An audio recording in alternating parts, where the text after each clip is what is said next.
So here's what we know so far. 3 people are dead this afternoon on Highway 90 in Avondale. It is right next to Live Oak Boulevard. So far, what we know is that it was a fatal car accident involving 2 cars, and it happened around 9 a.m. this morning. Now, we spoke with State Trooper Melissa Mady, who says it could be a while before this scene is cleared up. Now, if the ears on one of these cats has been clipped, it means that they have been spayed or neutered already. Here at Winehoven Healthcare, there are senior citizens who need help with everyday simple tasks. And there's one person in particular that's been volunteering for 7 years, who is a senior citizen himself. And as you can see here, this window was struck early this morning when 5-year-old JJ and his father were on their front porch. And it was so bad that it even made its way across the driveway into the neighbor's car. The new policy takes effect on July 31st, and it says that you have to be this far, 25 feet from the building, to smoke on the property.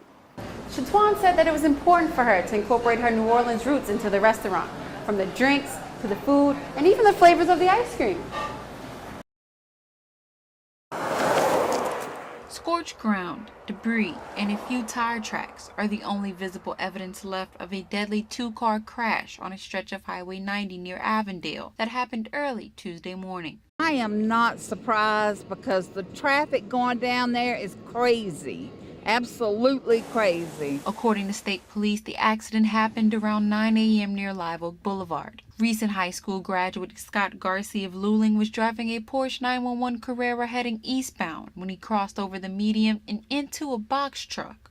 One vehicle was traveling at a high rate of speed, crossed over from eastbound to the westbound side, and hit another vehicle head-on. Garcia's passenger and the owner of the Porsche, 54-year-old Elroy Lohman, was killed, and so was the driver of the box truck, 40-year-old Henry Oakland, who leaves behind a wife and 2 kids.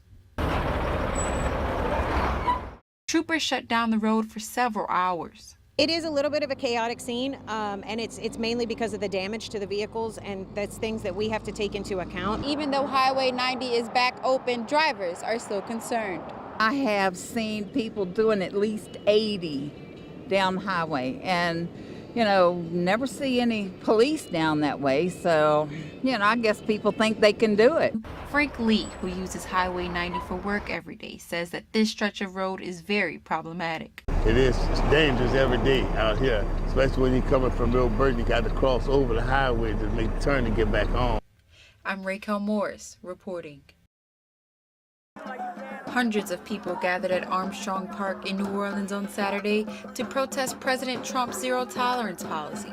To see so many people out here from different backgrounds, different races, supporting the same thing, it's really moving. Reunite the families! Reunite the families! Families Belong Together marches took place in cities across the nation in response to immigrant children being separated from their parents at the border.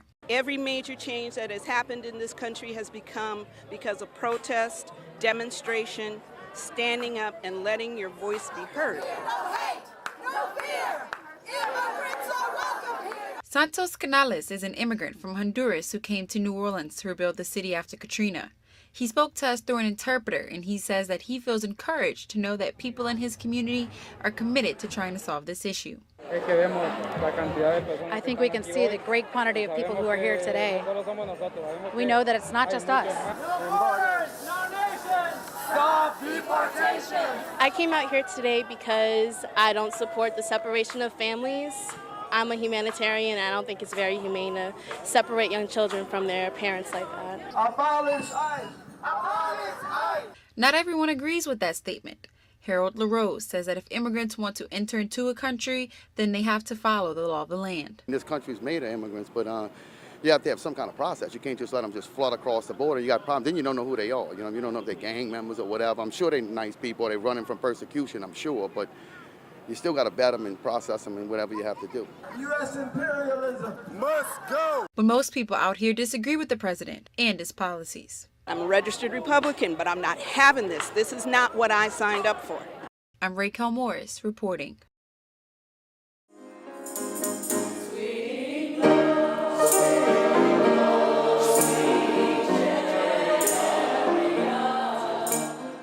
Singing the words of a famous spiritual dating back to the Underground Railroad. The Castlewood Singers from Indianapolis, Indiana used their vocals for messages of love. With this world, with the gun shootings, with the racial tension, with just the craziness of day-to-day life, if you don't have God, you need it. They're spreading this message at the historic St. James AME Church, the oldest Protestant African-American church in New Orleans. As Dr. King jokingly said, 11 o'clock on Sunday mornings is the most segregated hour in America. So we've got to be very deliberate through the church to bring disparate groups together, black and white or so forth, for the purpose of worship. Reverend Jay Augustine hosted tonight's concert in his church. He's calling this a summer of racial reconciliation for his congregation.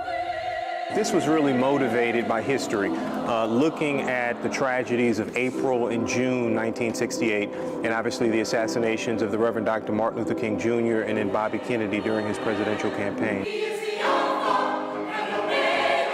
The concert comes right after the 3rd anniversary of the racially motivated church shooting in Charleston, South Carolina, where 9 members of the Emmanuel AME Church were gunned down. We're remembering them by starting a summer of racial reconciliation, being very deliberate here in the Deep South, opening the doors of the church to all. As the doors opened, family and friends, black and white, sat side by side. Bill Welter and Al Jackson say with the hatred and bigotry happening in the world, we need events like this now more than ever. It affects us because it affects the spirit. It's that innate being, innate part of one's being that says, wow, this makes me feel good. Music is the language of emotion, and it is on an emotional level that we connect.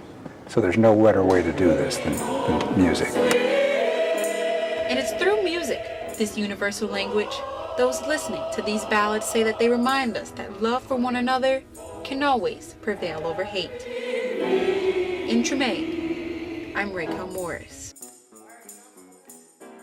Will Dufresne got the surprise of a lifetime when he opened up what he thought was a normal can of Sprite. And I felt something jingle in it, so I said, man, what's that noise? But was actually what is known as a hide-a-can or stash can. So we started investigating it. And in it was an unknown substance. We didn't know what it was. I mean, reaction was like, wow, you usually hear stuff like that. Dufresne purchased the 12-pack of Sprite a few months ago and couldn't remember exactly where he bought it from, but he did say that nothing suspicious jumped out at him at the time.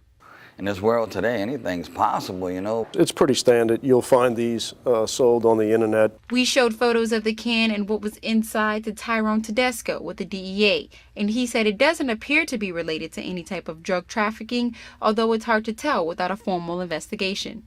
Unless that was maybe intentionally left there and hoping someone else comes along and picks that up as maybe some type of a transaction, but maybe they just picked up something that they weren't supposed to. On Tuesday, Dufresne turned the can over to the Jefferson Parish Sheriff's Office, and they said they will test the substance to determine what it is. Now, even though he may not have the bizarre can anymore, some people's like, wow, you ought to call the company, and some people's like, that ain't real, that's a joke. This is one drink he'll never forget. I'm Raykael Morris reporting. It could be your family member. It could be you. And I feel terrible for these families that have to live with this. Mary Ann Burns is a part of the New Orleans chapter of Moms Demand Action, an organization that was created 5 years ago to demand action from lawmakers on gun reform. Too many people sit back and expect somebody else to do it. This Thursday kicked off their annual Wear Orange weekend to help raise awareness about gun violence. And too many people say, oh, they won't do anything. We've tried this before. Well, you have to keep trying. You can't give up. The Louisiana chapter of Moms Demand Action decided to kick this weekend off with a second line in true New Orleans fashion. Many of the people we spoke to today, like Stephanie Atkinson, say they are optimistic about a safer future. I'm very positive about all the movements across the United States, the young movements, Every Town Moms, Every Town USA, Moms Demand Action. I'm very hopeful that we are going to make a change. 96. That's the number of people killed by gun violence every day in the U.S. Here at home, there have been 76 murders so far this year in the New Orleans area alone. Even though those numbers are disturbingly high, people like Aaron Crowley feels like there's still hope. We're changing the conversation. We can change the laws. We can tell the kids that they are powerful and that they can create change. And I think that there can be a day when this doesn't happen anymore. I'm Raykael Morris reporting.